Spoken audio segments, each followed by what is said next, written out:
Meeting number 30 of the House of Commons Standing Committee on International Trade. Today's meeting is webcast and is taking place in a hybrid format pursuant to the House Order of January 25th, 2021. Pursuant to Standing Order 108 and the motion adopted by the committee on Friday, March 12th, 2021, the committee will resume its study of Canada's exports of environmental and clean technology goods and services. Before us today, we have Add Energy Technologies, Inc., Travis Allen, Vice President, Public Affairs and General Counsel, Ballard Power Systems, Inc., Nicholas Pocard, Vice President, Marketing, Opus One Solutions, Hari Sutan Subramanian, Chief of Strategic Growth Officer, LNG Canada, Peter Zeeby, Chief Executive Officer. Mr. Allen, you have the floor, please. Bonjour à tous, Madame la Présidente, membres du comité. Merci pour cette. Thank you very much for this opportunity to participate in your study on Canadian exports of green technology. Saw me already a few weeks ago at the Special Committee on Canada-U.S. Economic Relations, and I'm sorry to retread some of the same territory, but I'll try to keep it interesting. For those who don't know me and our company, Add Energy was founded by our current CEO, Louis Tremblay, in 2009 with the head office in Quebec City. It was the fruit of work that he did as a University of Laval student. And over the last decade, we have grown to be one of the largest EV charging networks and manufacturers in North America with more than 200 employees. Our Shawinigan plant has produced over 40,000 charging stations for deployment across North America. And we are a company that proudly uses a very Canadian supply chain with approximately 85% of expenses paid to Canadian suppliers. We've seen significant growth, especially in Canada and now increasingly in the United States. And that's important because the domestic market in Canada is likely not big enough to support the demand needed to build a globally competitive EV charging network and manufacturing leader. And that's why access to markets, large international markets like the United States and elsewhere is critical. We've made some significant forays into the US market, including deploying on curbside charging stations across Los Angeles. We just announced last week that we're starting to deploy stations in all 5 boroughs of New York City in partnership with Con Edison. And we've also started deploying in the US Midwest, starting in Cincinnati. But there's significantly more opportunity for us in the US market. Recently, President Biden announced an investment plan for 500,000 charging stations to be deployed in the US by 2030 to help support the American target of halving its greenhouse gas emissions by 2030, along, of course, with Canada's enhanced commitment to reduce its own emissions by that date. And in order for the US to be able to meet this target, it has a critical need to get quick access to the best EV charging networks and services and also equipment. And we believe that Add Energy can play a very important role in providing these services and equipment for the US market. That's why, in addition to growing Canadian domestic demand, we've already started making significant investments to expand our own production capacity in Quebec, our network and R&D center, and we'll also be significantly expanding our manufacturing square footage in Shawinigan.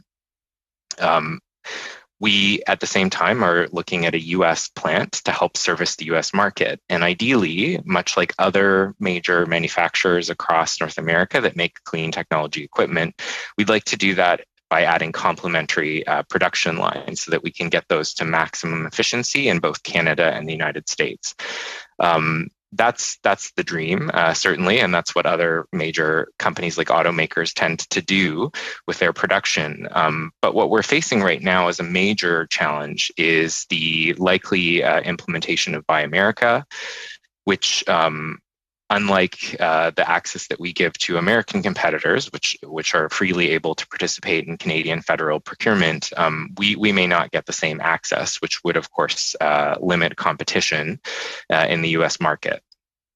The possible impact of these challenges, number one, means that we may be required to duplicate our production lines, which is certainly less efficient for the purchasers of EV charging stations. And the second possible issue is that we may face significant uncertainty and delay about getting new products to market, because depending on how Buy America is implemented, it can have significant impacts not just on the end assembly of clean technology goods, but also on their supply chains, which can slow things down, as well as certifications. If this happens, it's certainly not good for manufacturers of charging stations, of course, but it also really does impact the ability to get this clean technology product to market in a fast way and to help meet those American timelines. And I would argue it's also not very good for the Canadian economy. Certainly not being forced to produce entirely in the United States doesn't allow us to leverage some of that great work that we've done building supply lines here in Canada. So when we're looking at our ability to expand, this is certainly a major point of, I would say, questions and concern that we're hoping to see some progress on. We really appreciate the opportunity to be here today and share our views and how we believe we can contribute to exporting Canada's clean environmental technologies. And I look forward to any questions you may have. Merci. Vos questions sont les bienvenues. Thank you very much, Mr. Allen. On to Nicholas Pocard for Ballard Power Systems, please. Merci beaucoup. Bonjour, Nicolas Pocard. Je suis le... Yes, Nicolas Pocard. I am the VP of Marketing for Ballard Power Systems. And we, for the past 40 years, Ballard has been developing clean, zero-emission hydrogen and fuel cell solution. As a technology developer, we are bringing zero-emission engines to market. And today there are over 3,500 buses and trucks which are powered by Ballard technology globally. From day one of its life, Ballard has been relying on the export market because of the lack of domestic market. And so we have been relying solely on exporting our technology. And as of today, we are exporting over 98% of our revenue are from export. We are mainly working in the US, Europe, and China. And today, we are seeing really a growing demand for technology as a part of the efforts that different countries are doing toward lowering their carbon emission and toward carbon neutrality. Transportation sector being a significant impact on the emission. Different alternatives are being deployed in order to reduce those emissions. Hydrogen and fuel cell technology are now being recognized as important part of this effort to decarbonization. Even in Canada, as of at the end of 2020, as the federal government has published a hydrogen strategy. It was done by Anna Khan, recognizing the key role of hydrogen in decarbonization of our economy, especially for heavy-duty mobility. So we're looking at applications like buses and trucks and marine, train.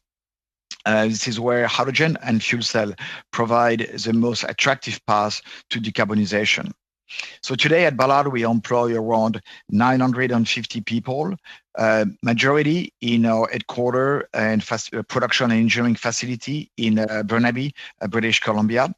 In addition to that, we have probably around 80 people based in Europe with some R&D and a production facility in Denmark.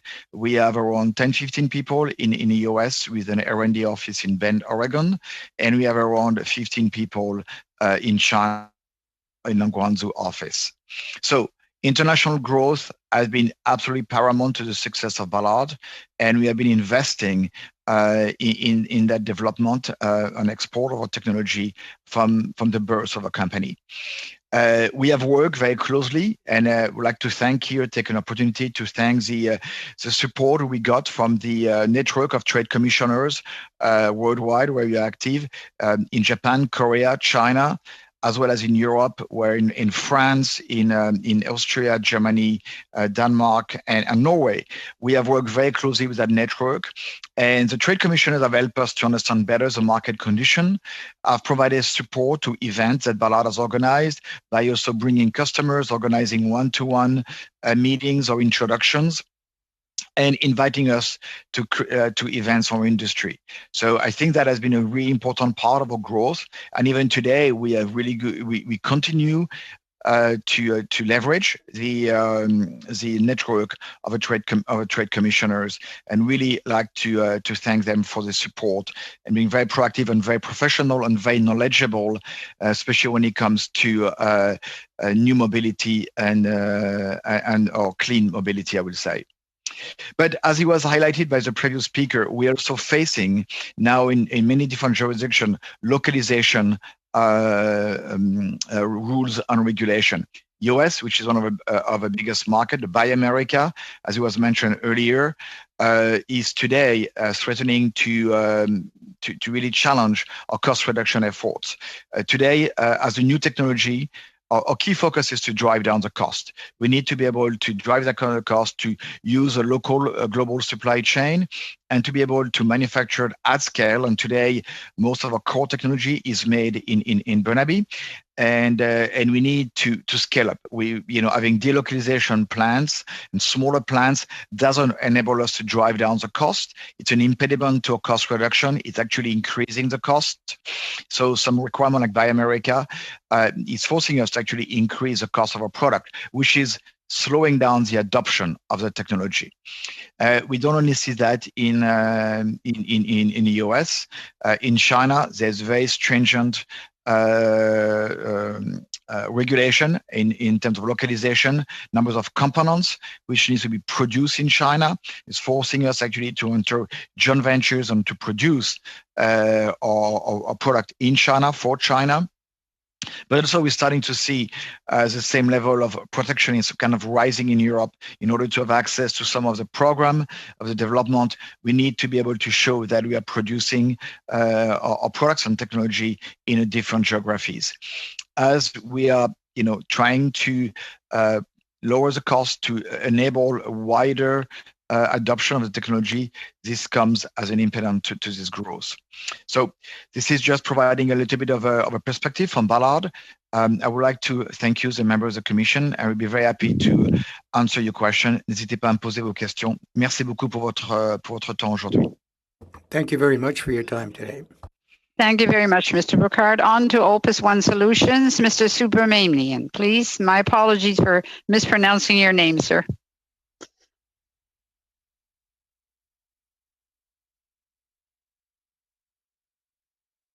We don't have any, it's not coming, you're still having difficulty, evidently.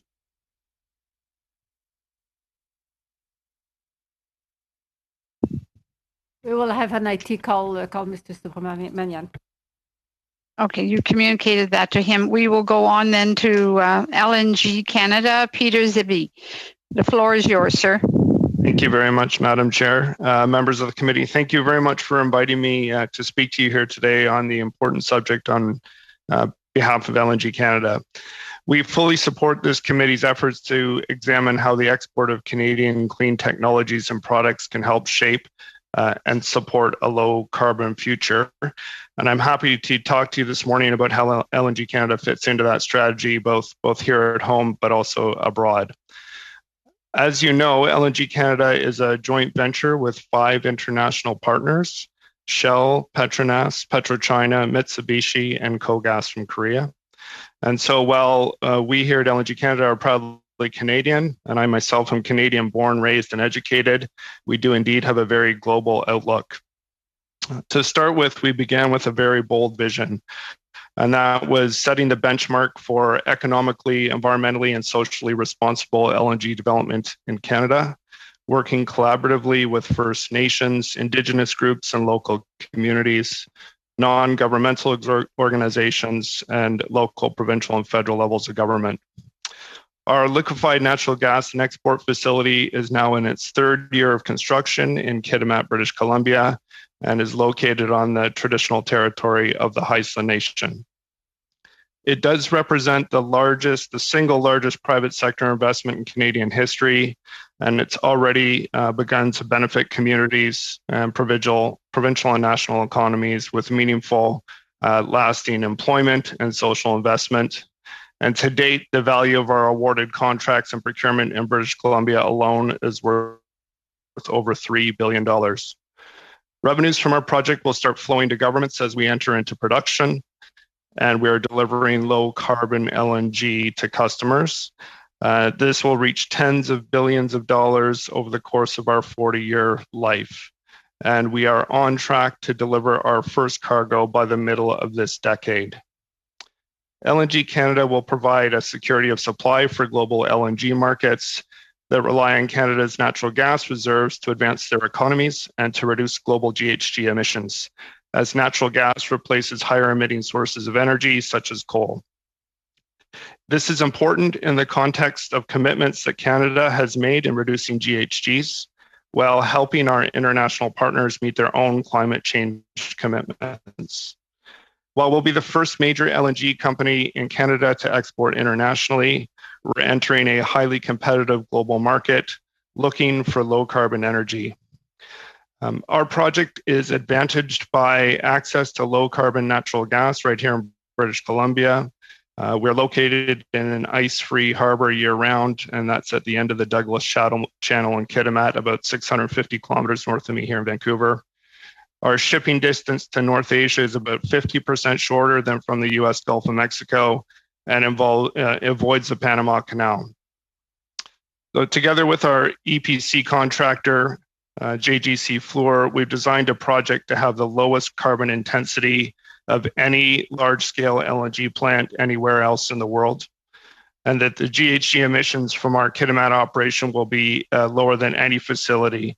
It's a full 35% lower than the world's best performing facilities and 60% lower than the global weighted average for equivalent plants. This is all underpinned by our use of energy efficient gas turbines and the latest methane mitigation technologies, and that's what's going to help us to reach our low emission standards. LNG Canada will use BC natural gas that's produced with the highest standards and compressed using renewable energy from the BC hydrogrid. And a good example of putting these standards into practice is Shell's Saturn gas plant located in northeastern British Columbia, which is fully electrified. As I mentioned, natural gas is displacing coal for power use and production in cities with air pollution problems, where renewable resources are limited and where consistent energy supplies or firm power is required. We know that future population growth and development around the world will require more energy with fewer CO2 emissions. And to that end, LNG provides 50% lower CO2 emissions than coal. That's really the big reason why LNG is displacing coal in so many places, and why that represents an opportunity for Canada, which has an abundance of lower carbon natural gas. And demand is indeed growing in places like China, where natural gas is expected to almost triple by the year 2040. LNG from all sources, including ours, will make up 60% of China's demand for imported natural gas. And global LNG demand is expected to hit 700 million tons by the year 2040. And according to Shell's latest market outlook report, that's up from 360 million tons in 2020, so it's almost double. Asia is expected to drive about 75% of this growth as LNG substitutes for higher emissions energy sources, and that's going to tackle items like air quality concerns while at the same time meeting emissions targets. Of course, this isn't to say that LNG will displace more carbon-intensive forms of energy all on its own. You've already heard how the clean tech sector in Canada is an increasingly busy place, with hundreds, if not thousands, of companies driving innovation and finding new export opportunities. We believe that LNG is but one tool in the low carbon toolkit, and that toolkit obviously includes renewables. And while natural gas complements renewables as a base load power due to intermittencies in energy supply, it is not likely to displace it fully. Nor is LNG going to slow the build out of renewables in electricity sectors in countries such as China. And mostly that's due to pricing. Renewables in the long term are less expensive than natural gas and LNG.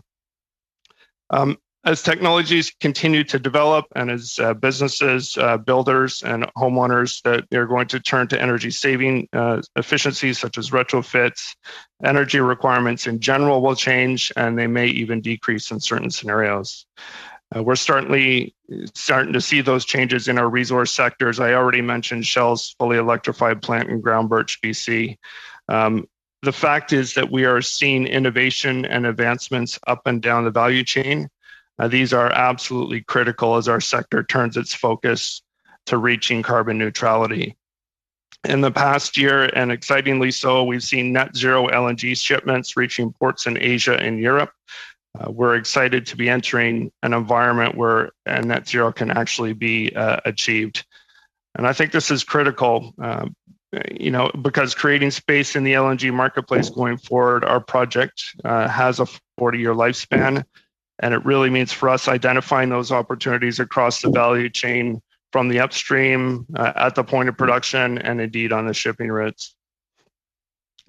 Picking up on that, I'd like to point out another example that demonstrates how the LNG Canada project is creating momentum towards a lower carbon future, and at the same time creating local opportunities.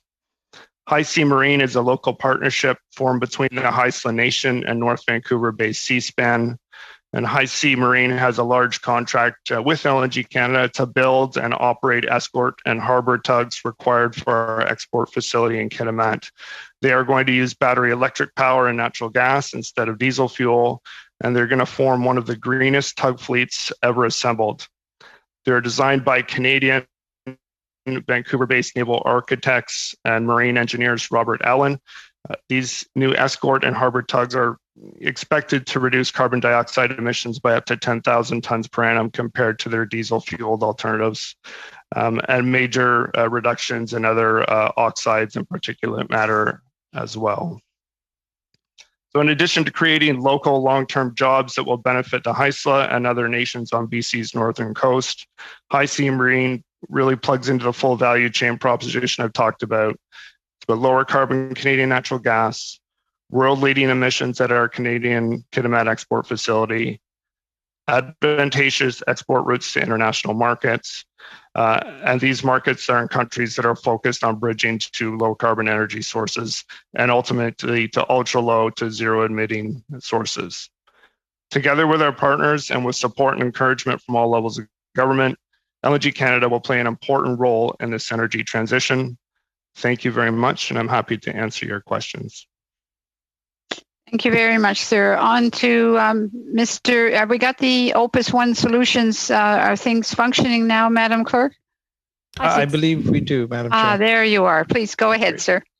No, thank you so much, Madam Chair, and for the committee members and my colleagues from industry. It's a great honor to be here to talk about how we may be able to impart and inform the discussion on Canada's export on environmental and clean technologies on goods and services. I'll take a bit of a departure from my colleagues in terms of, I think I'm one of the only software companies to talk about software exports and what they mean. My name is Harry Subramaniam, as Madam Chair has introduced. I head up strategic growth and global sales for Opus One Solutions. We believe we are probably a good fit as a litmus test or a canary in the coal mine with respect to how we've been able to garner and the help from domestic support, from the government's policies and regulations, while at the same time, giving you a sense of the competitive landscape that we and other of our colleagues in the sector face. As a quick snapshot, Opus One was Canadian founded. We have 2 offices in Richmond Hill, in Toronto and downtown Toronto, hopefully moving out for more talent across the country. Opus One is one of the few companies that's named 4 times to the top 100 clean tech companies globally. We share that honor with Carbon Cure in Nova Scotia. We started to build our pilot technology in about 2016, really moving to commercialization 2019, 2020. We have grown about 500% in employment, hitting well past about 100 this year. And we've actually grown during COVID or the global pandemic. That's one of the kind of the uniqueness, I think, of the sector that we're in. We've grown revenues by about 300% since about 2016. And we're one of the few leading companies from a software perspective to facilitate energy transition. And our customers tend to be utilities, whether they're privately owned or governmentally owned. That should probably provide a sense of how we segment our customers and how we serve from Canada internationally. One of the other unique attributes is we've actually grown to about 6 to 7 countries between 2020 and 2021. So we've actually gone international and global during the global pandemic, and 90% of our staff are Canadian-based.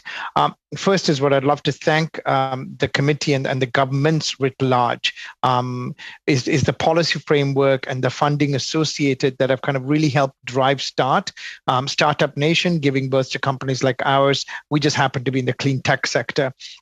One of the stats that I do not have, and I'm not sure if it's robustly there, is the split between hardware from clean tech, money that leaves us, whether it be renewable developers that are Canadian that are elsewhere, software, and then services in clean tech as an export quantity. From a software perspective, I would garner that I think Canada is one of the biggest exporters of clean technology software globally. And how do we help that sector is probably why I'm here to kind of share my thoughts.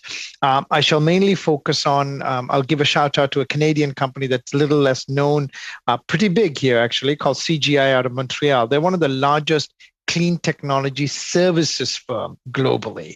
So they think there's a lot of diamonds in the rough that perhaps through this process we can unearth.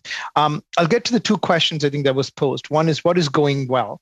I think we've built a great ecosystem for startups, the federal agencies, the incubators. We've got a wonderful job with the trade commissioners engaging in a meaningful but also a metric-driven manner to help Canadian companies export abroad. I think from the ministry, I said to SDTC, to NRCan, they've done a fantastic job with IRAP in terms of how do you construct funding or leveraging that to help companies grow. I think EDC and BDC have done a good job from a venture cap perspective. And I'll give credit to Eilish, Diana Cartwright from the Trade Commission for really shaping that organization. We have definitely been blessed and benefited by that. There was some great funding with collaboration, the Canadian-Indian Industrial Partnership, the Canada-UK funding in terms of helping Canadian companies enter the market by collaborating with one of their own. I think we've been a big benefit. I would like to commend, Amanda Wilson, Cynthia Handler from the departmental side for really leading that and paying attention to companies like us and our growth. A lot of MOUs that have been signed by the government in innovation have actually helped us. And same thing with FedDev in terms of scaled and continued growth. However, having said all of that has built the ecosystem, one of the things I'd like to share is that I think we've done a great job on startups, but I think we haven't really looked holistically at scale up of companies. And I think there's gaps in the scale-up aspect. Opus One Solutions is no longer a startup, we're a scale-up. And where do we go? And I think a couple of things to point out. I think every jurisdiction in the world is revolving around clean tech. They want a sector to be grown there. They want taxes to be paid to their jurisdiction. So what I would urge for departments in the government to do is to actually take a competitive benchmarking. I personally don't think we do that well as a nation. What I mean by that is when you've got Germany and the UK, they are really pushing in tandem with companies in their jurisdictions to move globally, I would say, than we are. In terms of whether it be financing or really giving funding to enter the market to do a pilot, I think is critical for a lot of technologies because majority of customers for our products or even my colleagues, they prefer to have a case study or someone who have bought their product or tested it in their local market rather than we've been there, done that in a Toronto or a Halifax or Vancouver. It doesn't carry as weight. Everyone wants to know, what have you done it in Illinois or in Brazil, so on and so forth. So I think that's a big gap that's missing. The other one is in terms of financing or funding as you move towards profitability. I think most of EDC and our venture capital, whether they're government-backed or independent, we have a tendency to try to want to deal. So we'd rarely invest in companies that have reached a valuation of 50 million plus. And we're one of the few companies that kind of see that from a Canadian perspective, there's not enough folks willing to bet on our own company's growth because our valuation has grown up. So very much on startup, not on scale up. And there we look at financing from other investors, which generally means that over time we will stop being a CCPC. And I think that's something we should focus on: is how do you ensure that there are more companies that continue to be CCPC, that continue to apply for IP in Canada and were as Canadian as best as possible.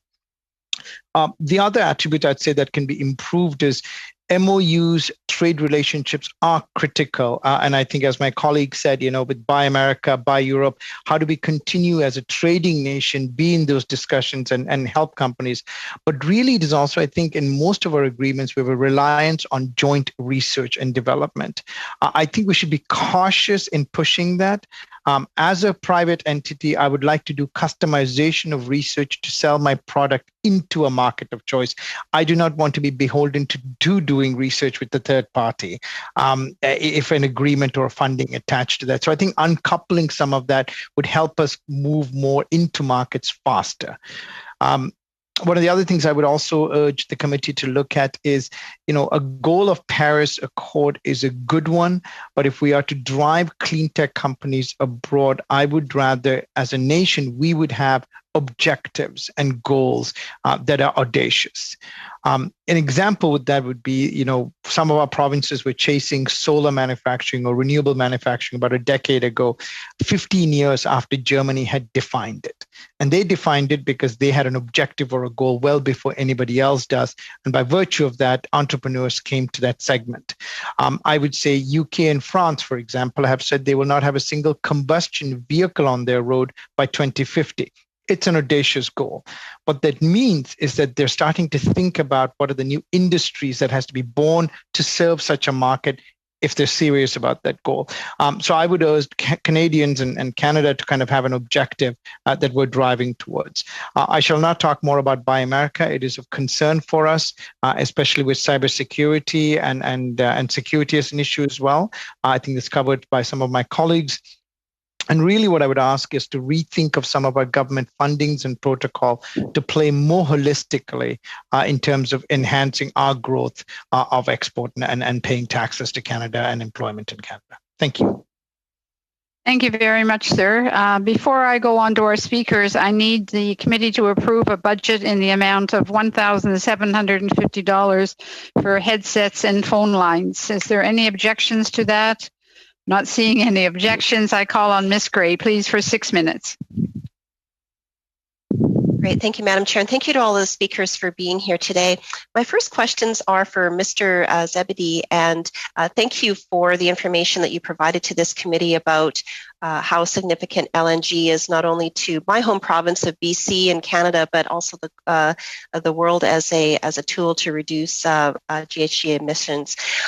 We heard from another witness earlier on this study that because of Article 6 of the Paris Agreement, that it hasn't been finalized yet, that countries' work to reduce emissions internationally are not counted towards their domestic reductions. So obviously exporting LNG could play a huge role in reducing emissions. So would you say that getting Article 6 in the Paris Agreement finalized should be a priority of Canada's?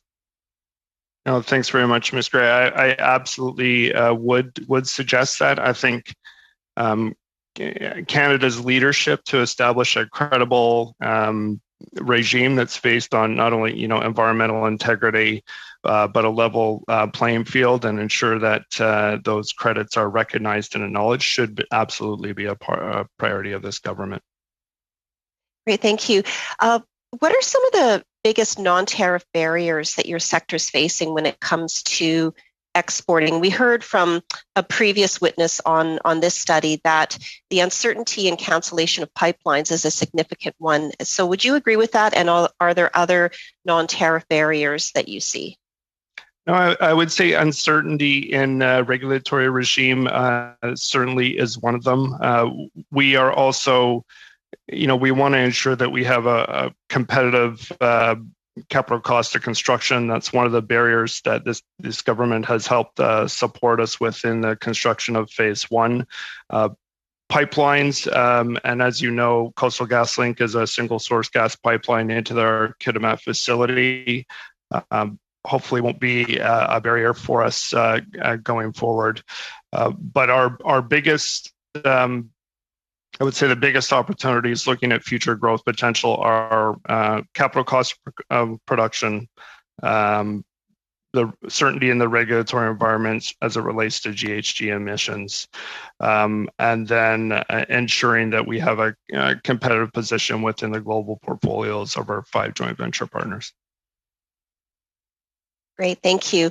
And what's the job potential in this sector if LNG Canada has a stable growth environment? And how many potential jobs do you see spurred by this growth in Canada as it develops?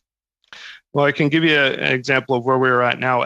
In Kitimat alone, we have just over 3,000 tradecraft, and our full-time FTEs at the peak of our construction, which will take place in the years 2022 and 2023, is up to 7,500 full-time equivalents here in Canada just for construction in Kitimat. Long-term jobs for phase one are just over 500 long-term jobs to support phase one of our operation. And as we look at future investment in phase two, that comes close to double of that. So in around 1,000 long-term positions to support this operation. Well, thank you.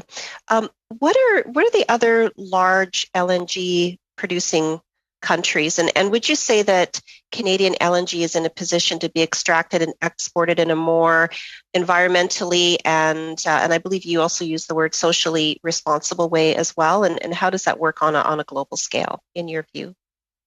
We certainly have a very compelling value proposition from all of those dimensions. As I mentioned, our facility is and will be globally leading in terms of the lowest emissions anywhere else in the world.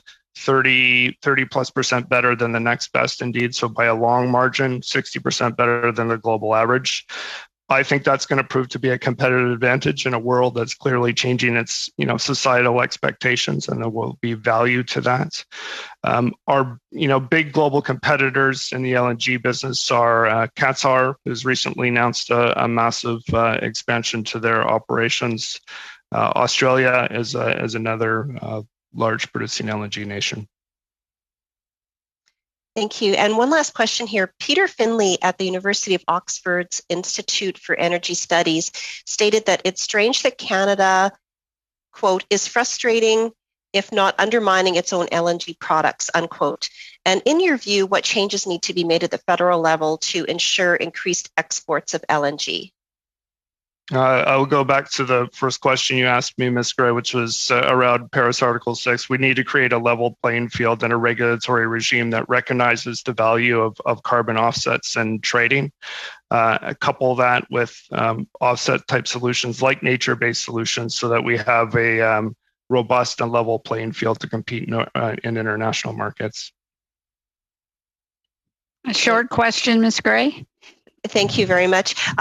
Maybe just lastly, do you see with the, and this may not affect your industry, but Buy America affecting sort of some of the subsidiary companies that you might do business with? I can't say that that's hit my radar screen in any significant way. We have a global supply chain. Most of our supply chain is focused on providers here in Canada, but indeed reaches out across the world, America being number 2, but it hasn't been something that's flagged to my attention. Thank you very much. Mr. Dhaliwal, please. Thank you, Madam Chair. Madam Chair, I want to thank all the presenters and the leadership they and their companies have shown when it comes to clean technology and services. Madam Speaker, my first question will go to Mr. Subramaniam. Mr. Subramaniam, you mentioned that you are going to expand across Canada, British Columbia, beautiful weather, wonderful people, and more importantly, when it comes to environment technologies, leader in those technologies, we have LNG, we have GLAD here, and many more to come. How would you be able to take an advantage of British Columbia and see prospects of your company into here? Absolutely. Thank you, Mr. Aliwal. I think, obviously we're a people-based business from a software perspective. So talent is one of our biggest drivers. And if I may speak openly and honestly, Toronto is a lovely city, but the growth of Toronto in software and talent has ensured in a good way, I think, for the Federation that we look at talent pool across the Federation. And Vancouver is pretty good from a competitiveness perspective, but also the talent pool coming out of universities, but also immigration coming in as a talent pool as well. So we're looking at Vancouver, but we're also looking at, let's say Prince Rupert over in Victoria, while also looking at Eastern Canada and Alberta as a talent base from a software perspective. So we're actually looking at, given the pandemic that has driven to, an environment that is virtual. The beautiful thing about Canadian companies like ours is we can actually go to our own nation to find the best talent, irrespective of a province or a physical location. My next question goes to Mr. Jabidi of LNG. Mr. Jabidi, British Columbia is a net exporter of energy and export majority of its natural gas to US. And you have mentioned that with LNG, we will open to the markets in Asia. Could you please speak on some of those markets, and then particularly you mentioned Australia is one of the competitors, how we would be able to take advantage of those emerging economies when it comes to their needs for energy? And also, could you touch on the environment impacts that will have on those markets and locally? Sure. Yeah. I mean, I think the growth in the LNG market, as I discussed in my words at the start, is significant. We have a market today that has a demand for about 360 million tons a year. That's going to increase to 700 million tons a year globally by the year 2040, with the majority of that demand coming in from Asia. You'll also note that many of my joint venture partners are headquartered in Asia, and will be bringing the volumes of Canadian natural gas into their respective global portfolios. So I think the demand is robust. We are structurally advantaged relative to our nearest competitor here in the US. In terms of sailing distance, so geographically advantaged. It's a 10-day sail from Kitimat into Tokyo Bay to deliver gas into Japan versus 25 days out of the U.S. Gulf Coast. So I think there's a structural advantage. I've talked about the advantages in terms of our GHG emissions. And then fundamentally, I think it's really important that LNG is displacing these more carbon-intensive sources of energy, such as coal, but it's helping to improve air qualities in cities like Beijing, like Shanghai. In China alone, over 1.6 million people a year die from health issues due to poor air quality. And so LNG helping to displace those higher emitting sources, such as coal, is going to help clean up the skies and clean up the air in Asia. You mentioned the private sector investment. When it comes to private sector investment in budget 2021, the government announced $1 billion over 5 years to help draw those private sector investments for Canadian clean technology projects. How do you think the government should work with industry to attract more private investment into the clean tech sector? I think we can continue to encourage the opportunities for innovation for clean Canadian technology. I think leveraging and directing the revenues from carbon tax back into the sector to spur and drive innovation would be one of the key considerations. So my next question goes to Ballard Power Systems. Mr. Bokar, you mentioned that this is going to help particularly the buses and trucks. You have already expanded into China, and I see opportunity in countries like India, where millions and millions of trucks and buses are out there. How and you said the trade commissioners are helping you. are you exploring India and how the trade commissioner and is helping you to move into that market? Absolutely. Yeah, no, this is something that we are starting to look into. It's very early days. I think the ecosystem is still at its beginning. When I mean ecosystem is the production also of hydrogen, which is necessary as a fuel. However, we have seen in the past couple, I would say 1 year or 18 months, a lot of inquiries coming from India. We are starting discussion with large industrial groups in India, which are considering hydrogen on fuel cell as a path to decarbonization. And we need to understand better the market requirement. We need to understand how technology can be applied in India, and to find to get the best partners which are enable us to access the market, but also to scale up.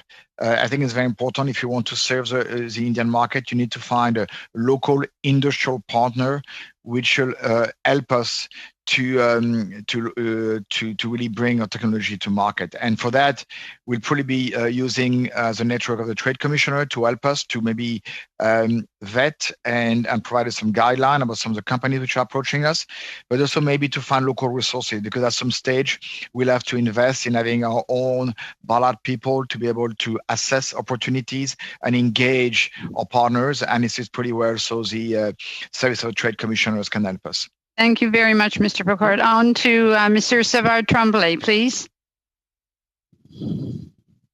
Oui, merci. Thank you very much.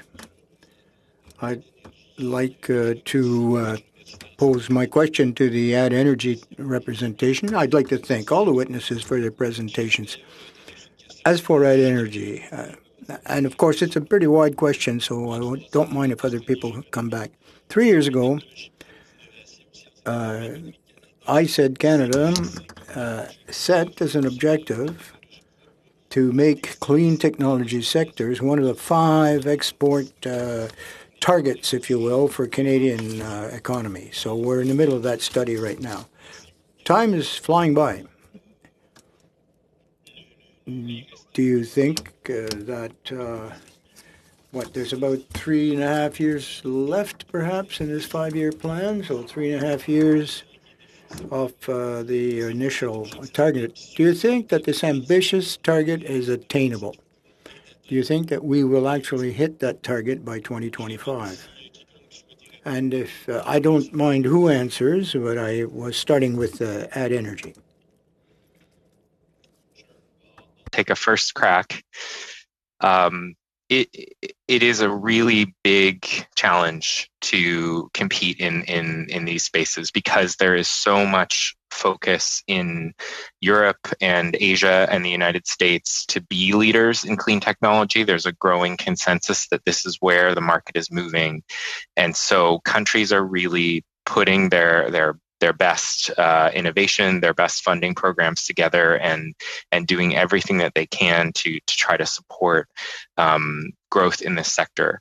I think that we have some really great advantages in Canada. We have an excellent labor force. We've got great talent coast to coast. We have made some very early and important investments to support our domestic industry, and supporting the domestic industry is really the first step to build a global exporter, because you need a home market in order to be able to grow your proof points and actually take that and export it overseas. So again, I think that we've done some really important first steps, and everything is going to come down to the next 3 to 5 years. The real question is going to be, can we make sure we have the market access that our companies need? Are we doing everything at home to continue to expand those domestic markets? So I'll pick up on a comment earlier about making sure our procurement is figured out, making sure that our tax structures make sense as companies grow from startup to scale up, as Mr. Subramaniam said. These are going to be the real questions, and if we can answer them well, and if we can deliver, I think we have a real shot, but it's not going to be easy. There's a lot of competition. Et est-ce que la chose est même faisable et même... Well, is it in fact feasible if the American market closes in on itself even more? unless there's an exemption or exception for green products from Canada and Quebec, has there been an effort made to make sure that we get there? The question of what happens if the United States chooses to keep out competitors is a really good one. I think, every time we deploy a station, we're also still getting benefits in our head office because we run the network out of Quebec City. So all of the software and firmware, the R&D work is still happening in Canada. So even if we produce, part of our products in the United States, we're still getting really important benefits for Canada. Obviously, they would be even better if we can support both manufacture both in Canada and the United States. And so I think there are still benefits, even if we're not able to get an exemption, but I think we should really try. Whether we've done everything that we can to get an exemption, I think is still an open question. The real push on Buy America started with President Biden announcing some of these big, ambitious investments that he's going to make. And so it is a relatively new conversation. My hope is that we will see even enhanced work by the Canadian government and Canadian business working together. In previous trade challenges, I think there's been some really great work done sort of circling the wagons and getting collaborative discussions happening at the CEO level, looking to our industry associations and our American partners. And I think there are some real opportunities there if we can get together and work on this. I think I'd echo what Travis was saying in terms of, I think, we've seen the Trade Commissioners already pulse us in terms of what we're hearing from our U.S. colleagues and the U.S. market. At this present time, at least from a software perspective, I think the requirement is very much on national security. So where, to Travis's point, where is it hosted? To date, they have not said, is it hosted in Canada? Is it hosted stateside? Doesn't seem to be an issue. But we as a company are prepared as we work with, majority of the tech firms. It's easier to host the data if data becomes a critical issue from a national security perspective. But we don't see from a software, from the Biden administration, I think there seems to be more focus on hardware and usually building materials, which we've seen before in the former administration.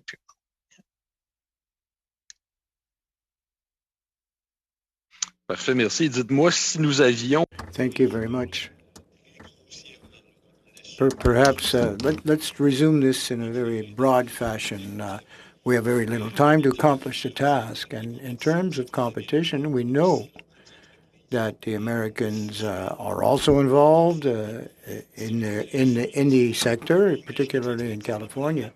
But their expertise is not our expertise. They operate in certain narrower sections, if you will. And we don't share the same focus. Where is the Canadian and Quebecois expertise compared to the American specializations? Well, I will speak on the basis of hydrogen and fusion. We're talking about hydrogen cells. Canada has some very specific expertise. We were at the very head of these hydrogen experiments, and we do have an advantage today. But it is, in fact, under pressure, under threat. Innovation, research and development in the United States is moving fast forward, as well as in Europe and China. They're investing massively in developing this technology. They're very mindful of control of the intellectual property, and this is one of our concerns today. We've had to delocalize some of our plants and centers in order to make sure that we continue to be able to fund long-term research. If we want to continue to invest in Canadian technology and maintain control over the IP, which is Canada's leadership today in hydrogen technologies, is very important. We want to maintain our position as leaders in the field. It's constantly under threat. Well, thank you. Thank you very much. Ashton, for 6 minutes, please. Welcome to the committee today. Thank you, Madam Chair. And first of all, I would like to thank all of the witnesses. Certainly appreciate the urgency many of you have shared to get this right. I mean, there's no question that the climate emergency is one of the biggest crises that we face. And there's so much we need to do to be able to take on that crisis.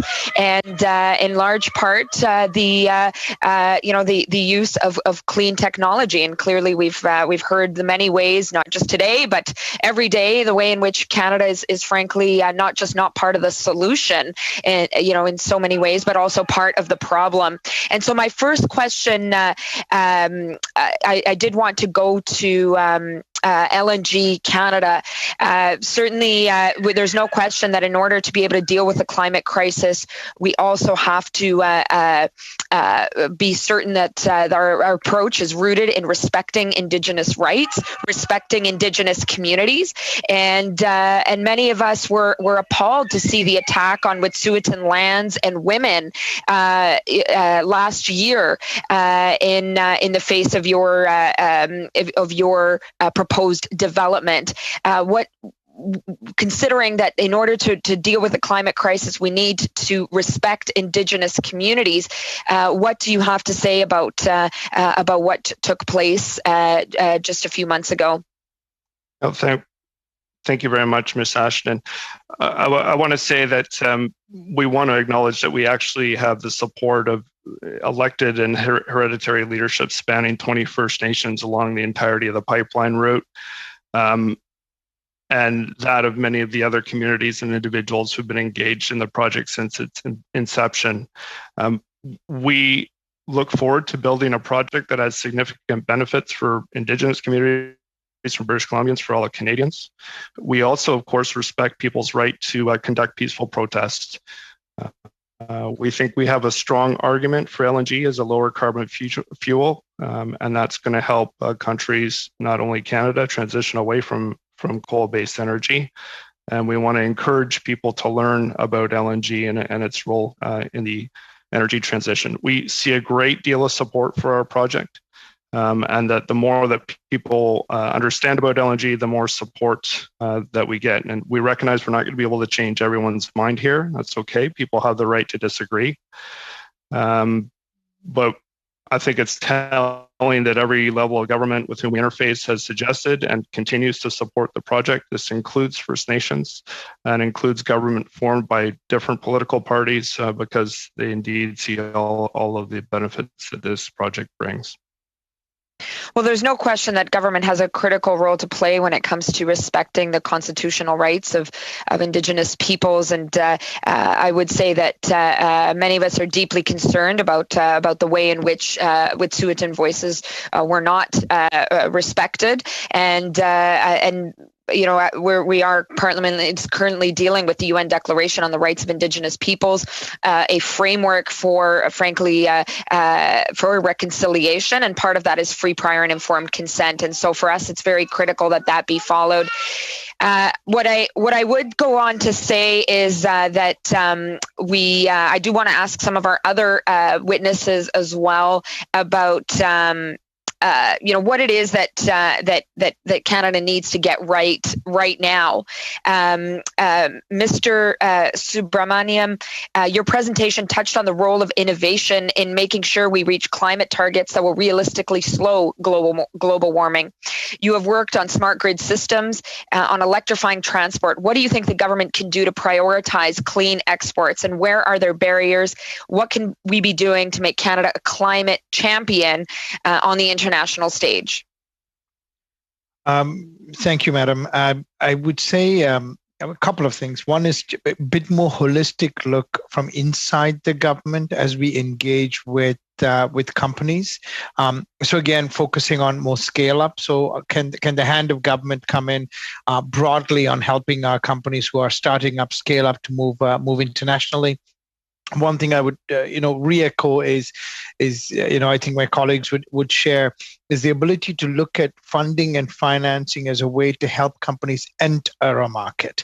I think the Trade Commissioner Service and the others are fantastic at making the connections, making the networks, and we can definitely drive to get the deals ourselves. But what makes it easier is if you come together and say, you know what, let us ensure we get into that market. And we find that our European colleagues are doing a much better job from a government perspective in really pushing their companies to enter such a market. So we've done a great job, but that doesn't mean we can now, sit on our laurels. I'll say we need to competitively benchmark what others are doing and ensure that we do the same amount of support for our company so we can be leaders globally, while at the same time, I think a couple of my colleagues shared this, which is how do we look and create a domestic market? I think there's a little bit of a mismatch. I would say, Madam Ashton, in terms of we look at domestic policy and domestic funding as if a bit aloof from helping companies go international. And I think, the Americans, as we talked about, they're actually linking it together. I'm not saying we need a Buy Canada framework, but I think there are different avenues by which we can ensure that Canadian companies do prosper while keeping, trade regulations open for international companies to compete with us at home. Well, thank you. And I would say I, for one, do support a Buy Canada framework. I think there's much to be gained. And I agree with you. There's so much work to be done here within our own country and prioritizing the work that Canadian researchers and companies are already undertaking. I did want to, because Buy America has come up quite a bit, I did want to ask from Ad Energy and Energy and Ballard Power if you could make known to this committee if you think Canada should be exempt from the Buy America policy. Short answers, please. That would be our preferred outcome. Certainly, we think it gives the best products to the U.S. market, and we really hope there's a way to come to some sort of agreement for an exemption. Absolutely, support that. Our supply chain is so integrated between US and Canada that we really need to support that exemption. Thank you very much. On to Mr. Abotai for 5 minutes, please. Thank you, Madam Chair, and thanks to the witnesses. We have 4 companies in front of us. Seems like mostly a net exporter. I do believe that if you can sell your product domestically, you should be able to sell it internationally. And that takes both the private sector as much as the government to be able to set the benchmarking, the competitive benchmarking, as Mr. Subramanian have mentioned. I'm interested to know what the government can do in order to be able to help on a scale up, first of all, because I know on a startup we could probably do okay, but on a scale up, that's a different game altogether. And second, it's a common knowledge that to become competitive, you need, on the government side, you need less red tape, you need better taxation policy, you need better programs in order to be able to upgrade when you need your equipment and your ability. So the question to Mr. Subramanian is, what are we lacking in order to be able to set the competitive benchmarking?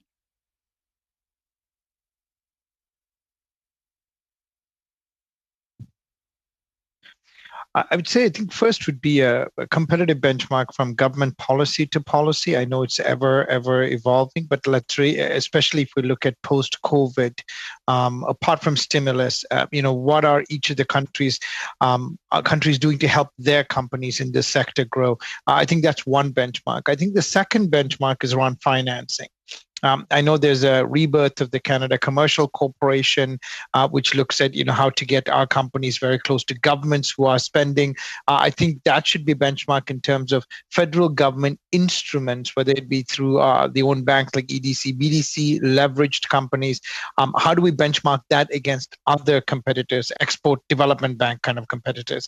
So I'm looking at both of them. And then the third thing that is really hard to benchmark, I think that you're kind of alluding to, is around our own culture of innovation as a nation.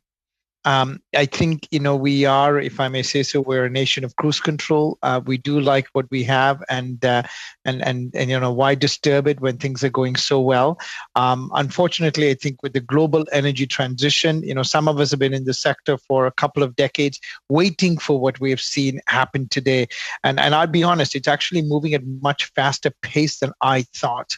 Whether it be big companies, small companies, but also the amount of capital that is being unleashed in terms of energy transition, decarbonization. So the question for a nation like Canada and members of parliament like yourself is, if the wave is already here, how do we ensure that we wield the right surfboard for our companies and our people, and then we actually kind of ride that wave all the way through? Because it's not going to be a blip. We think it's going to be at least the next 25 years. So I think competitive benchmark is one thing, and working together is another thing. And what I would say as members of parliament is, Germany has employed this through multiple government transitions, which is they've always agreed, all the parties, on this is the core thing for economic development, and stuck to it. So that would be one of my asks, is on the key fundamentals. If it is going to be greenhouse gases and climate change, can we all align to ensure that there's a consistent wave forward, so we could crest this from a company perspective, but also people perspective? Well, thank you. That's 2016. I asked a question on Finance Committee about how competitive we are in Canada compared to Germany, compared to United States, and the numbers are horrible. I mean, scary, 25-30% scale that we are down, and that is very concerning, because you touch on the culture in a way. I was an exporter myself before politics, and I know that you need a basket of all in order to be able to, or a cocktail of all in order to be able to provide the environmental, the competitive environment for our businesses. Because, as I said, again, if you can't sell it locally, you're going to have a hard time to sell it internationally. And that's where, if we're not competitive locally, we can open the door for competition from outside to come and sell products here.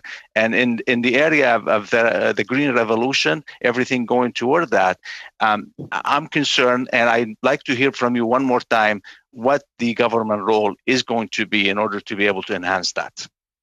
I'm sorry, that was a long question. We'll have to get a brief answer.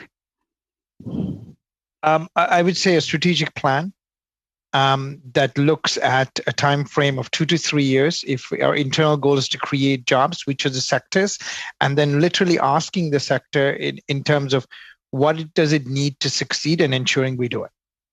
Thank you very much. On to Mr. Sarai for 5 minutes, please. Thank you, Chair. Thank you, witnesses. I'll first go to Ballard, somebody who's local here in British Columbia, and I've seen grow and go through challenging times, but still be there and be resilient. Could you expand on what your industry, fuel cell industry, can play in the green recovery that this government is wanting going forward? Yes, thank you very much for your question.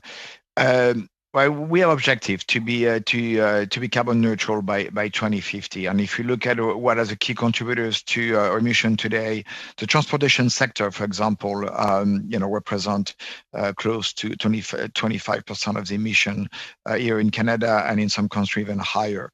And when you look at how we're going to get there, when you look at decarbonization, heavy-duty mobility, like buses and trucks and rail and train, I think hydrogen product and fuel cell, really bring a unique solution. And then, because in Canada, we have the opportunity to really be able to develop and produce this technology, this is an economic opportunity. At Ballard, we have been growing really fast in the past couple of years. When I joined the company back in 2012, we were only 300 employees. Now we are more than 900. The majority of those jobs, which are based in British Columbia, have been growth in the past 12 to 18 months. At the moment, we still have an open 50 position. So I think that, in phasing the recovery on green and sustainable technology to enable the decarbonization and meet the objective of 2040 and 2050 will also help the development of the Canadian economy. So how do you think in budget 2021, there's been $1 billion announced over 5 years to help draw private sector investment for Canadian clean tech project? Do you think the government could do more to work with industry to attract more private sector in the clean tech sector? I think so. And then also there need to be some clear, we don't really have any domestic market for us today. So, all is export. So I think seeing the development of a domestic market will help. And this is done by really helping the deployment of a zero-emission fuel cell vehicle, especially for bus and trucks. We see some money coming. There's some really good announcements have been done by Infrastructure Canada in order to deploy zero-emission buses on the transit side. So I think we see on the transit side really good progress, which will lead to the deployment of zero-emission and fuel cell buses across Canada. But I think on the truck side, I think there's more to be done. How are we going to help the truck industry to green up? How are we going to help to put more zero-emission trucks on the road in Canada using Canadian technology, and this can be done by, zero emission mandates in some cases, or at least emission reduction on the truck sector, like we have in Europe, we have in California, we have in China.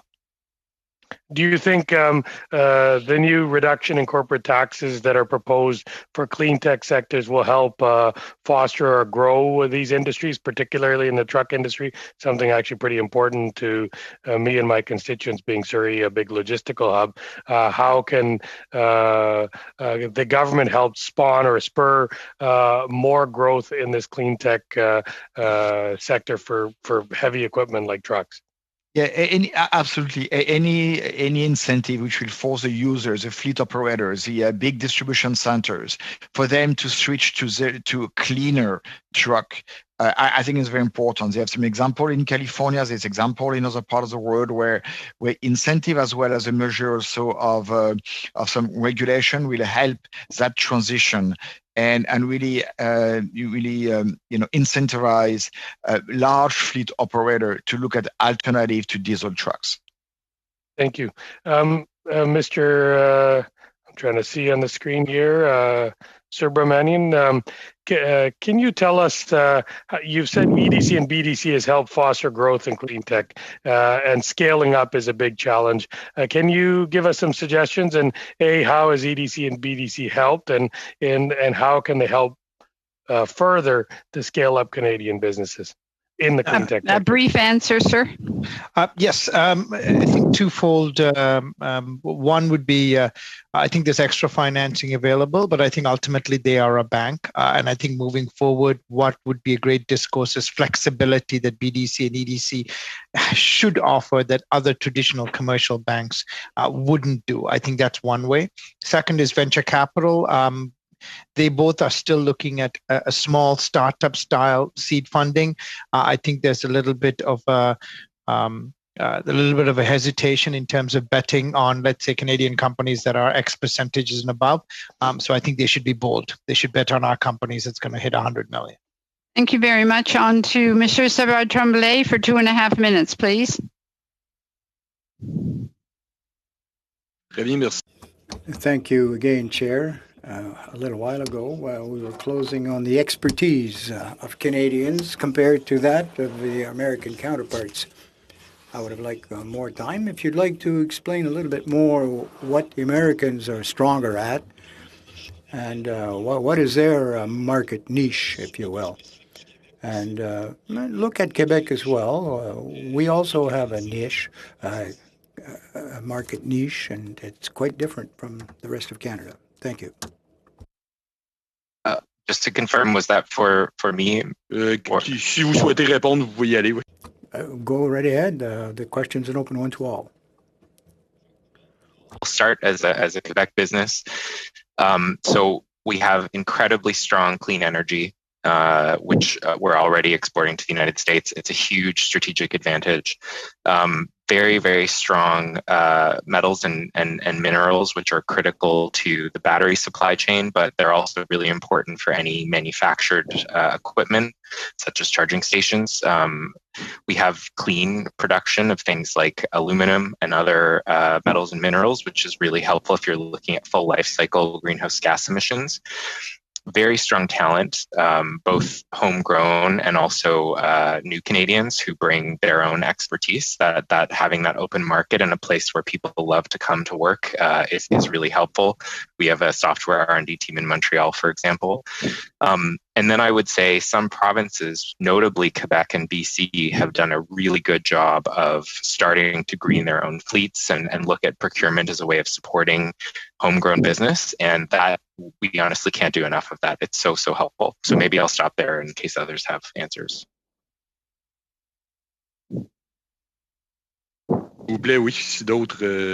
Oh, yes, please. If anyone else would like to chime in and share their expertise.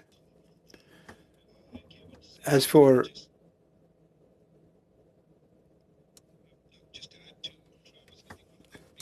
advantages we have for majority of the provinces which have hydroelectricity, I think it's a huge driver for electrification. I know that's not part of the whole federation, but the provinces that are blessed with it, I think, should be innovators in driving it, which will pull specific industries to those provinces to catapult. And I think Quebec has done a great job of that. I would second Thank you that comment. Okay. Yep. Right. Thank you all very much. On to Mr. McGregor for 2.5 minutes, please. Thank you so much, Madam Chair, and thank you to all of our witnesses for appearing today. I think I probably only have room for one question here, so maybe I'll go to LNG Canada. I think you very clearly explained how LNG is quite important in markets like Asia to replace, for example, coal-fired power plants, which arguably and measurably are a much dirtier fuel and contribute much more greenhouse gas emissions.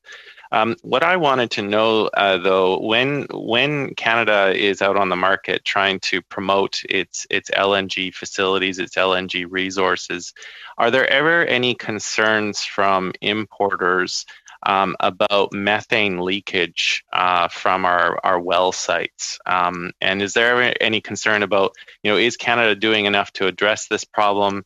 How much does that escaped methane contribute to our overall greenhouse gas emissions? And I guess how well is Canada doing in addressing this problem vis-a-vis some of our major competitors, such as Australia and what Russia is doing and so on? Sure. Thanks, Mr. McGregor. Both the Canadian and the British Columbia governments have introduced regulations regarding methane emissions that put Canada at the forefront on efforts to reduce GHGs from oil and gas production. The government of BC has a methane emission reduction target of 45% by 2025, relative to 2014 levels. And the government of Canada has set an equivalent reduction target between 40 and 45% by 2025 relative to 2012 levels. I'll give you an example. One of LNG Canada's joint venture partners, Shell, announced a target to maintain methane emissions intensity by below 0.2% of total production by 2025. And that's in line with the global standards set out by the Oil and Gas Climate Initiative, which has a target of 0.25% and a goal of 0.2% by its members. I think we've got some tangible proof points now in industry. I mentioned the electrification of Shell's ground birch plants, and I know that same initiative amongst all 5 of my joint venture partners is being looked at well into the upstream. So I would say, I think we have, world-class framework. We have producers in our upstream that are committed to doing that. And I think our performance overall is also leading relative to other gas producing nations. Thank you. You're muted, Madam Chair. Mr. Hoback for 5 minutes, please. Thank you, Chair, and thank you, witnesses, for being here this afternoon, or this morning, I guess it'd be. I'll start off with you, Mr. Travis. We talk about Buy America. Are you seeing any other countries outside the U.S. starting to go down this path of having their own domestic buy programs that we should be aware of that you would like to have market access to? Thank you for the question. Our focus right now is really on exporting to the US market. So that's the market I'm most knowledgeable about. But certainly, to echo some of the earlier comments, we are seeing a growing focus on this in other places in Asia and Europe that I think will be a concern for Canadian exports. Mr. Picard, what would you say? Yes, absolutely agree. And we have seen that in China, the policy in China around hydrogen and fuel cell technology are really driven towards localization. There are rules in place, and every year more and more components needs to be produced in China with Chinese technology. So yes, we're really studying that growing, and that's starting to be a barrier for us to export toward China. Is that something Canada should be raising at the WTO in regards to China? I think that's something can be discussed, absolutely, just to see how we can, we can make those barriers, less constrained for Canadian technology, which have been investing for a long time in developing that technology and also helping China to achieve the emission reduction goals. And then, Mr. Allen, you talked about having shortage of supply for components that go into the making of your charging stations. Do you see the stimulus happening in the U.S. and other parts of the world just making that even further a bigger problem? I think that's what you're saying. And what kind of solutions do you have to ensure that Canadian raw resources actually go to Canadian companies? Yeah, the supply chain challenges certainly during COVID were real for many components, particularly with respect to semiconductors, which had a number of global shortages. Our team has been able to manage it so far. When I mentioned components and subcomponents, one of the interesting features of Buy America is that it can apply at the assembly level or it can apply 1 or 2 levels down. And so our hope is to be able to continue to use our heavily Canadian supply chain to produce for the US market. But depending on how it's implemented, it could make a very big difference. And that could certainly impact Canadian supply chain, which would not be great for our economy, I think. Mr. Picard, you use a lot of rare earth elements in your battery constructions. Is there things we should be doing to safeguard Canadian resources to make sure that Canadian companies get those resources? Actually, fuel cell doesn't use a rare earth element. Only thing fuel cell uses platinum. There's a bit of platinum, but it's recycled at 95%. Okay. How about you, Mr. Allen? What do you think to that solution? Do we, when you start looking at cobalt and items like that, should we start making sure that we take care of Canadians first, or how should we handle that in the international marketplace?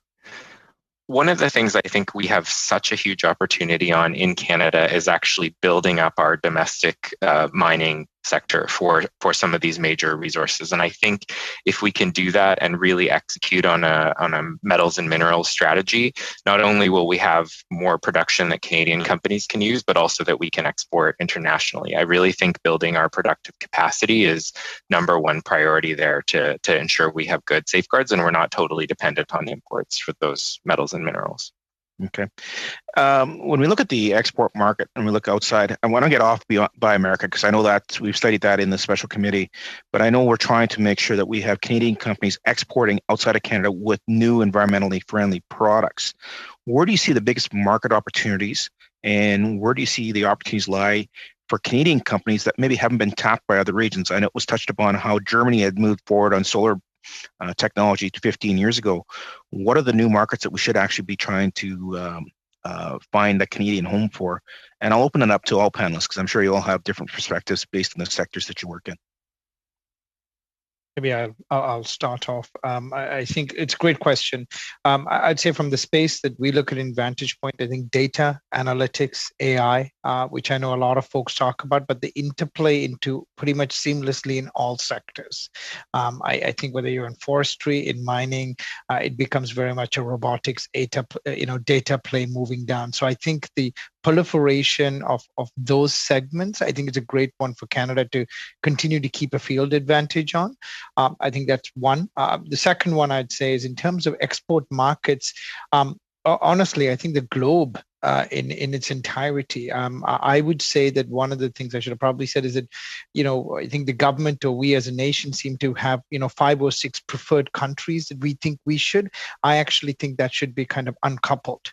I think we should let our companies go where the markets are and support them accordingly. There could be technologies that can, decarbonize and for the entire African continent, and I think that should be encouraged. But from an Opus One centric perspective, I would say, our biggest markets are Japan, Australia, which is never talked about as a big trading partner for Canada. I think with what the Australians are going through themselves, it presents a huge market, I believe, for a lot of Canadian clean tech technologies that should be. South Africa, that we haven't looked at. So I'd say let's look at some non-traditional countries that Canada has not focused on. Would be one of my advice. Thank you very much. Sorry, your time is up, sir. Yeah, Mr. Sheehan, please. Well, I'll stick with Opus One Solutions, and before I begin, thanks again to all our presenters. We've had some excellent testimony as we've undertaken this work, and during your testimony, you had mentioned a few things that your company has access to the EDC, the BDC, a regional development agency, FedDev. I would like to find out what FedDev had done. We heard in testimony before what FedNor had done for a company, and being able to unlock, it was a $5 million loan from FedNor, which basically leveraged about $25 million worth of investments. So that one, and the other piece that I haven't heard from any of the people testifying today, but yet we've talked about it a little bit, about research and development, about IP and such. Any comments about IRAP or SHRED credits or anything else as it relates to research and things that Canada is doing well or could be doing better in that field, getting people ready to export? Thank you. Right. Perfect. On EDC, BDC, I think absolutely. We have been beneficiaries of IRAP. I think personally and professionally, I think we're very huge proponents of IRAP. I think there's two things I know. The current budget, it seems, had given IRAP far more runway, from going all the way up to 10 million for scale-up companies. I think that's fantastic. My only thing is, I think cultural changes are probably needed in most of the agencies from external folks to kind of look at where we are going and how does the government, keep in tandem with the pace of commercial growth. I know it's hard for us to talk about government agencies trying to know where the commercial growth is, but I think that kind of synchronicity would be better served if we could achieve that. I think IRAP is fantastic. I think it should continue, and I think we as a government should double down on it. FedDev, we were a recipient of about $2.5 million loan that leveraged about 15 million. So it's probably well spent. It is a loan, which is fantastic, and I think it's one of the few instruments that we have been able to go to for really scaling up. And our request to this panel is to allow them flexibility, where if we're doing well and if we're meeting the targets, help us beat more, give us an additional loan without having to go through the bureaucracy or the red tape that was mentioned before. Make it easier for us to, as long as we meet the metrics, just like a bank, give us more in terms of loan, which is 0%, which allows companies for us to scale quite aggressively. Well, thank you for that. And my next question, I'm going to start with Travis. And and everyone's talked about the Buy American policies that the current President Biden is speaking about. And Buy American is not a new term. It first started in the 30s, I believe, in the United States, and from periodically different decades, they introduced those ideas. Travis, you had mentioned about. And this is something that I've looked at in the past, not only as an MP but as a former city councillor, about how we can do more procurement internally within Canada. And the research shows that a lot of the infrastructure programming, the federal government funds the provinces and territories through the various programming and transfers, and it's really a lot of times it's like a Buy Ontario program, it's a Buy Quebec program, a Buy BC program. So for the record, Travis, would you encourage provinces and territories to evoke some policies that would encourage sort of I'm going to use Ontario since I'm an Ontario MP, a Buy Ontario sort of process? I think just because of the market size differential, we're so eager to get into the United States and sell. We're so eager to grow internationally that we get a little bit concerned about express Buy America or Buy Canada or Buy Ontario programs. And we think, frankly, that we're globally competitive. So that the first thing that we love to see is making sure that governments are looking at their procurement, making sure they're not keeping out Canadian providers, which has happened a number of times. That's the number one focus. And then number two is looking at ways to educate and make sure Canadian companies, especially small and medium-sized businesses, know how to work the procurement systems and that they have people who can help them. And we really hope that we can be competitive and we can get the best products from Canada for Canadian governments. Well, I agree with that, Travis. I'm a big proponent of free trade, the free flow. I'm also co-chair of the All-Party Steel Caucus, and you know how many times a product goes across the border.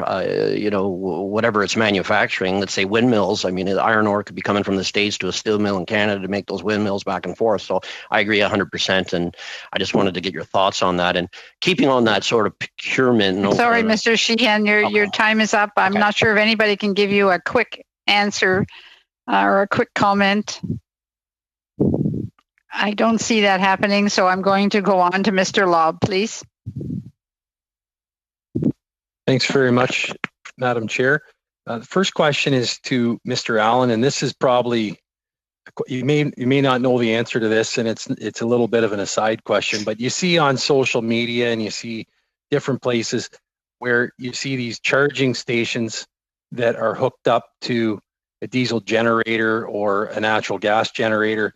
Do you guys track that as to your customers that are buying these from these?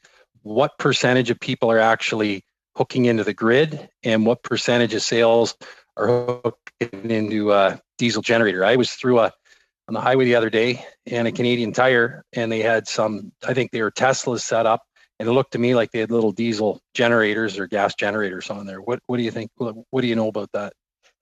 I would say our stations are designed to be grid connected. And so the only situation we'd expect them to be off grid would be either in a power failure or if they were used in a remote or off grid community. But power quality wise, grid is best. And we haven't heard many reports of that.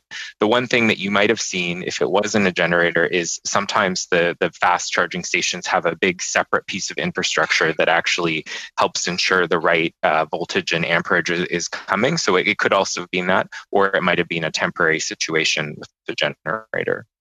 Okay, no, thank you for that. Thank you for that answer. I think there's a lot of people that wonder when they see that if it's true or not true, or what percentage it is. Is the gentleman from Opus One still online?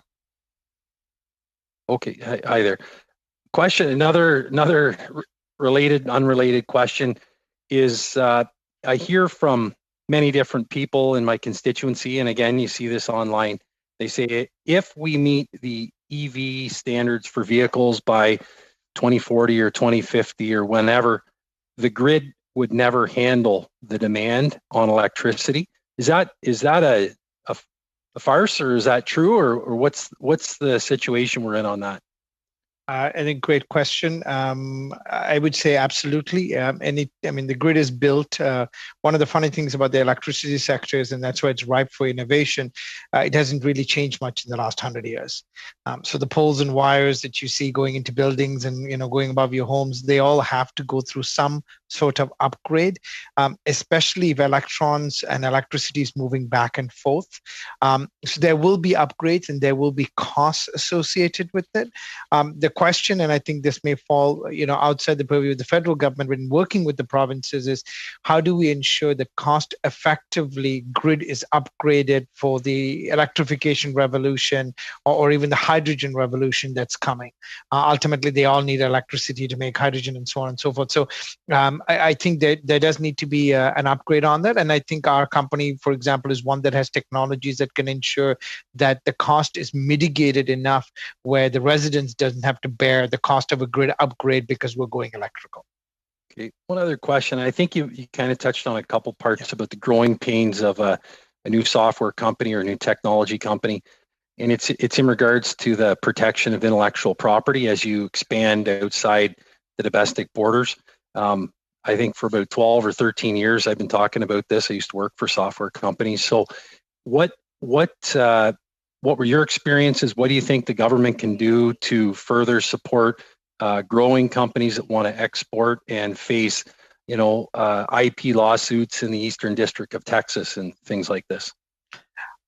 I don't know if my colleagues would agree, but I think the biggest expenditure, because IP is so tough of a game. I mean, it protects your company in terms of ability to get money because you have a patent. But the real thing is it's about enforceability and defensibility of that patent. I think where the governments can maybe look at is perhaps a rebate of some sort around ensuring that more IP is patented out of Canada to the US. So we file for US, we also file in EU, and then let's say the World Intellectual Property Organization. So some sort of incentive for startups, scale-ups, any companies to ensure that we accelerate IT patents and IP filing would be probably the best help. It is the most probably very expensive. I'll defer to Add Energy. I think they probably spend a bundle on that every year.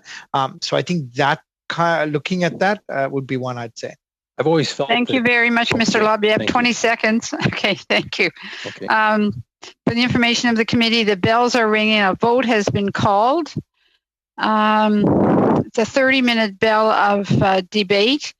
Do I have the direction from the committee? I would need unanimous support from the committee to continue the committee until approximately 12:45, 12:47, something like that. If that's acceptable to the committee. Yes. Everybody's good? All right, we will continue on. Mr. Raya for 5 minutes, please. Thank you, Madam Chair. Mr. Subramaniam, as a former board member of Invest Ottawa, I agree that we need, the companies need a lot of support for scaling up. Mr. Peter Zebedee, 20 years back, I worked in Qatar, not in the LNG industry. Obviously, I know the importance of LNG and I've seen the growth of LNG industry. In fact, I was even a small, tiny, minor shareholder of the first LNG project in India. I look forward to your first shipment. Back then, 20 years back, I used to wonder why we have so much of natural gas, why we are not setting up LNG plants, and I'm glad yours is coming up. I look forward to many more coming up there. Mr. Pokad, when in Qatar 20 years back, I hosted a seminar on futuristic technologies.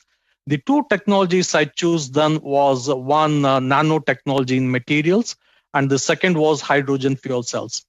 I had Fuel Cells Canada's executive come down to Qatar and make a presentation. Since then, even now, the hydrogen fuel technology is almost within reach. I mean, what I heard then, I'm hearing even now. I know Ballard has gone through ups and downs. It was the most valuable company 21 years back. But still, yeah, the supply of 3,500 trucks and buses is good, but it is still not there. And I still hear the same thing. It's just a couple of years away from major transformation. Anyway, with my limited time, I have questions for Mr. Allen. Mr. Allen, I'm glad to know that what you're doing in the charging side and your exports to the US.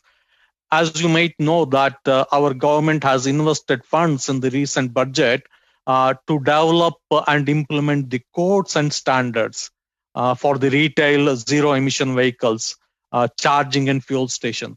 Obviously, this we are proposing to do in coordination with other international partners. With your background in this and with your exports to the United States, I'm not sure whether you are exporting to the Europe also. Are you facing constraints because the codes and standards are not the same across the world? Or where do you foresee any problems that will curtail the export from companies like you? Thank you. Yes, codes and standards in the EV charging industry have been critically important since the very early days where people were arguing over what type of connector they would use for the different vehicles. And they continue to be a major source of uncertainty and non-tariff barriers in our sector. So the investment that you're referring to, where Measurement Canada will be looking at metrology standards, is a really important step that was requested from industry and Electric Mobility Canada and our sector. We want to make sure that when we're dispensing energy, we're charging people correctly, and we are trying to get consistent metrology standards across all of North America. That lets us, sell to a broader audience. So very important. Mr. Allen, I got very limited time. I got one more question. Today morning, I was reading in Bloomberg, the hyperdrive, the specialist articles that on electric vehicles. I'm sure you to follow that. The chicken and egg problem. Whether because there are no charging stations, I don't want to buy an electric vehicle, and so which comes up because there are not enough electric vehicles in Canada. Obviously, we don't have so many charging stations. Obviously, the first mover is the government sector, which we have supported the development of 6,000 charging stations, but that is very, very low compared to the requirement in a geographically wide country like ours. So where do we go there? How do we achieve that balance, whether the enough charging is infrastructure is there so that people are encouraged to buy electric vehicles? That's right. Canadians typically will not buy electric vehicles unless two things are in place. Number one, they have to see charging stations and know that they work. And number two, there have to be enough electric vehicles. And so investments by NRCan under the ZEVEP and EVA FIDI program have been critical as a first step to start getting Canadians comfortable with the idea of driving electric. And I think we need to do substantially more in that area, as well as making sure we have enough makes and models of electric vehicles on the market. Thank you very much. On to Mr. Savard Tremblay for 2.5 minutes, please.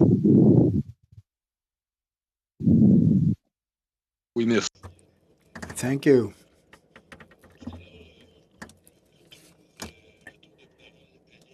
Earlier, I think we were going to have another round. I can't recall. Mr. Zebedee was going to reply, and unfortunately, he was cut off. We've run out of time.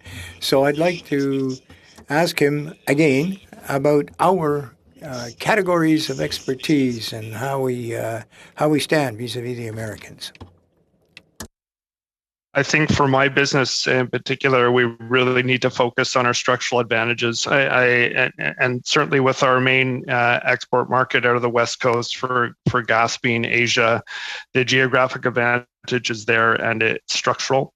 But indeed, as my colleagues mentioned before, our ability to use hydroelectric power in the export and the liquefaction of our LNG, I think is essential and provides us with a competitive advantage. And then thirdly, I would say we have a highly skilled workforce here in Canada, and particular in Western Canada, on building these large energy infrastructure projects. We need to leverage that to our utmost advantage to construct projects that are competitively advantaged economically through the capital costs of construction relative to our competitors, and the U.S. is one of our main competitors for LNG export out of North America.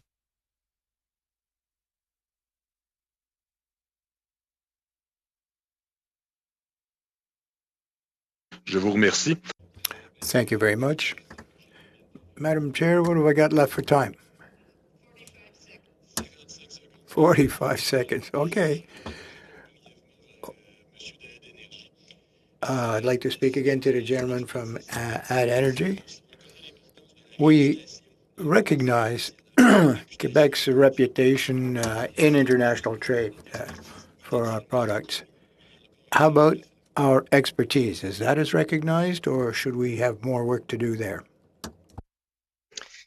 I think that we consistently hear, particularly in the United States, Americans who are looking for the expertise in not just building, but also deploying charging stations. So the city of Montreal, for example, is known across the continent as a leader in our particular sector for its curbside charging and the work it's done on EV charging, and Hydro-Quebec as well as a leading utility network. So in general, I think Quebec is already doing a very good job, but I still think there's more room to grow because there is so much expertise there. Thank you very much, Mr. Allen. On to Mr. McGregor for 2.5 minutes, please.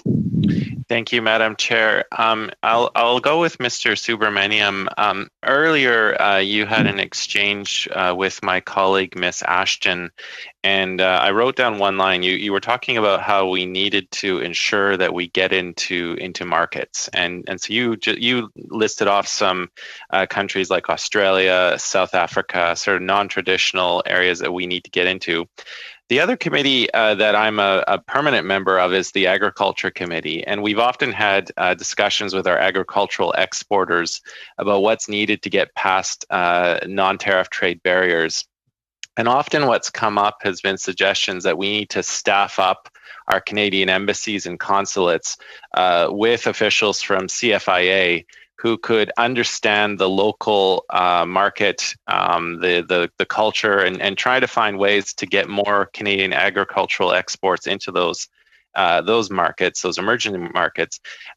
Is something similar needed for our export of clean technology? Do we need to staff up Canadian embassies and consulates to get more on the ground intelligence about what's needed for us to really maximize our push in this area? Yes, if I may, I would say that I mean, it's great work on the agriculture. I do believe in that. I mean, we are a huge agricultural economy, and I think exports is crucial to that. There are also clean tech ambassadors embedded in certain embassies, and then there's some revolving ones for major ones like region of Africa from a, they call it science and technology perspective. But can we use more in specific sectoral growth to Canada, even outside of clean tech? The answer is yes.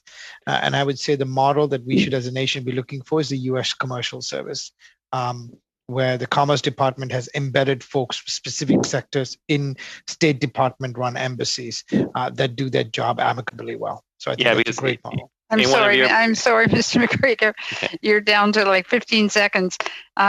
Just for the interest of committee, I'm watching the clock very carefully, trying to get finish this round if possible. Mr. Hoback, 5 minutes, please.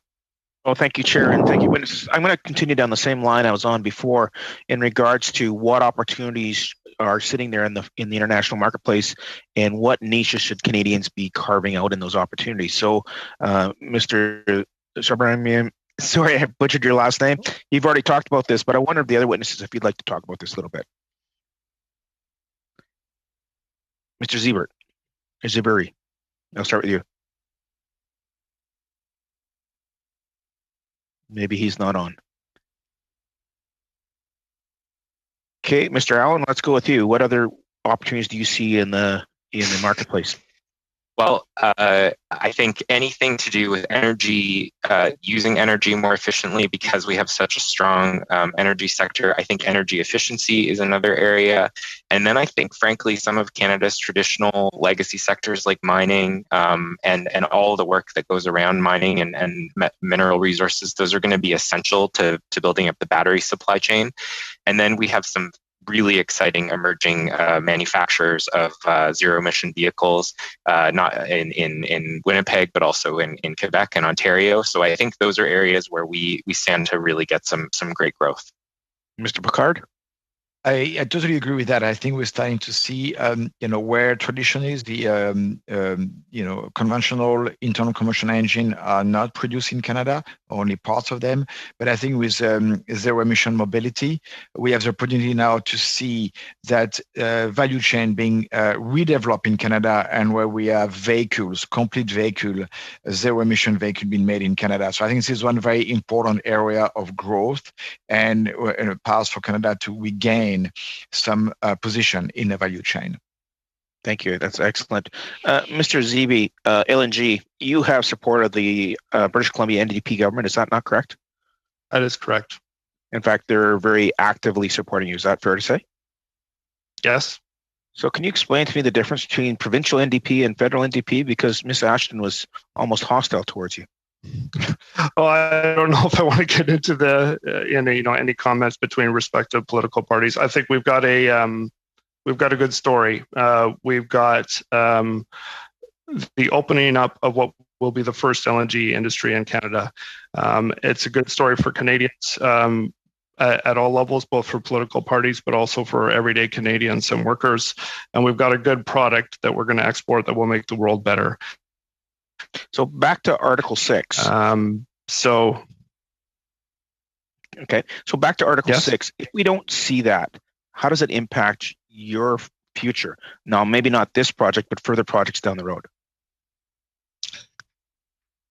I think we certainly obviously support the implementation of Article 6. We think carbon offsets and trading are essential components of future growth in the LNG industry, both for LNG Canada, but also for other players. But beyond that, we will have to look for the implementation of things like nature-based solutions and technological innovations to reduce the carbon footprint of LNG production in Canada to support future growth. So we think it's kind of a basket of all of those things that are going to be required going forward. Yeah, and it gives us a diverse basket then, is that correct? Correct. Okay. Mr. Harari, I believe you were talking about your company does the online power administration. Is that correct, or is that Samir's company?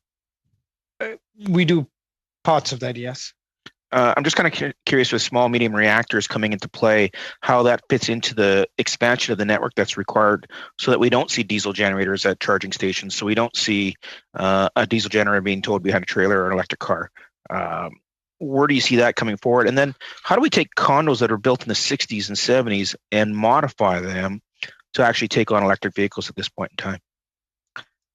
Great question. I'd say retrofit, just like our home is retrofitted. I think the condos need to be retrofitted. There are so many companies in Canada and elsewhere that have kind of come up with a lot of solutions to do that cost effectively. I mean, if the government wanted to push that as a rebate in its energy efficiency, absolutely, I think that'd be great. SMRs, I forgot to mention that. I think that's one of the leading things that Canadian companies currently do, and we can offer globally. I'd say proliferation of SMRs could go a long way across the Federation to help ensure reliability of electricity for our economic growth. And then how does that change the build out of the actual grid itself? I think I would say from a climate change resiliency, if we put that lens and storms and so on, it makes the grid stronger because you're generating power close to consumption, which invariably means it's more efficient. You don't have to take long poles and wires to in terms of transmission of power, which also means that the grid becomes more resilient to any changes that may adversely affect it. Okay. Thank you very much. We still have 12 minutes or so of debate before the actual call of the vote, so we could get one more speaker to complete this round. Mr. Raya, for 5 minutes, please. Thank you, Madam Chair. Much appreciated. Mr. Subramaniam, I understand your background was also in energy storage with the advancement of batteries as a storage for energy storage, which I believe increase the viability of renewable energy generations like solar and wind power. Do you think that the technologies that are changing, the batteries that are actually being used now from Australia to the United States, do you think potential for Canada to be one of the leading players in the supply chain for the development of batteries? It's a bit of a loaded question, I'd say, Mr. Haria. From a global supply chain, it's hard to answer that. I think the best way is that if companies come up where there are leaders, then how do we ensure they're part of the global supply chain is how I would answer that question. But I'd say given lithium expansion and a couple of others, there are different types of batteries, including my colleague at Ballard. So I think I'd say, yes, there are definitely, cleaning leaders in it. I think storage technologies is evolving so much that there would be a need for multiple style of storage based on its use and where it's placed. Thank you. Next question, Mr. Pocard, if you're still there. Since when we got to power in 2015, I think since 2016, we have invested quite a bit of money into build-up of charging and refueling station. Like I was talking to Mr. Allen, the Canadians need to know that there is a charging and refueling stations available before they can go in for the zero emission vehicles. They should have the same level of trust. Today I can drive my car and I know for sure that I'm going to get gas. The same way the Canadians should have the same level of trust and certainty when it comes to whether they're charging their electric vehicle or they're trying to fill up their tank with next generation clean fuel like hydrogen. Where do you think that is going on? When do you think we'll get some viable number of refueling stations for hydrogen? Okay, very good question. I'd like maybe to respond with an alternative approach. Maybe one way to do it is to start with heavy-duty mobility bus and trucks. And you start with a fleet operating vehicle. So those vehicles have the largest contribution to emission compared to a personal car, which is used only a couple of hours per day. So if you start with a fleet of bus or trucks, and we talked earlier with the, about warehouse and distribution centers, so it's much easier to imagine that you have one refueling station at a fleet location, and then the same infrastructure can be used for tens or hundreds of vehicles. So I think that would be the way to start. You start where you have the biggest impact on emission. You start with a fleet-based vehicle, and then from there you can grow. So maybe it's easier to do it this way than starting with the passenger car market. Oh, that's an excellent suggestion, especially when it comes to buses and trucks. The fleet ownership is the key. So you're suggesting that we take that approach and then gradually come out. Yeah. Okay. Thank you there. Mr. Allen, I've been calling for a comprehensive Canada-wide strategy to develop everything related to batteries, from mines, minerals, metals, to technologies, to final manufacturing. In the US today, we find several $2 billion plants, I think 4 or 5 of them, $2 billion each, investments in the manufacturing of batteries, while in Canada, we are still trying to find our foothold into which part of the supply chain we can and we should invest in. The US has identified Canada as the major source of minerals that are required for the batteries. In fact, they have identified that as a national security issues. And recently, the US Department of Commerce held a meeting of miners and battery manufacturers to discuss how Canadian industry can be developed. So you have any thoughts on that? Well, I think you've perfectly described the opportunity. I mean, we need to make sure that Canada is at the forefront in terms of responsibly mining those metals and minerals and using clean electricity. And I hope we can go further. I hope we can also be responsible for processing, and I hope that we can have battery manufacturing here. Maybe not all the batteries in the world, but I do think that we should be trying to get our fair chance, because that's how we get those value-added jobs. So it's a huge opportunity. Thank you very much. Thank you to all our witnesses. Tremendous, very, very valuable information from all of you. Thank you all very much. I move adjournment of the meeting. Thank you, Madam Chair. You did a great job, just finishing in time. Thank you all very much. Thank you, everyone. Bye.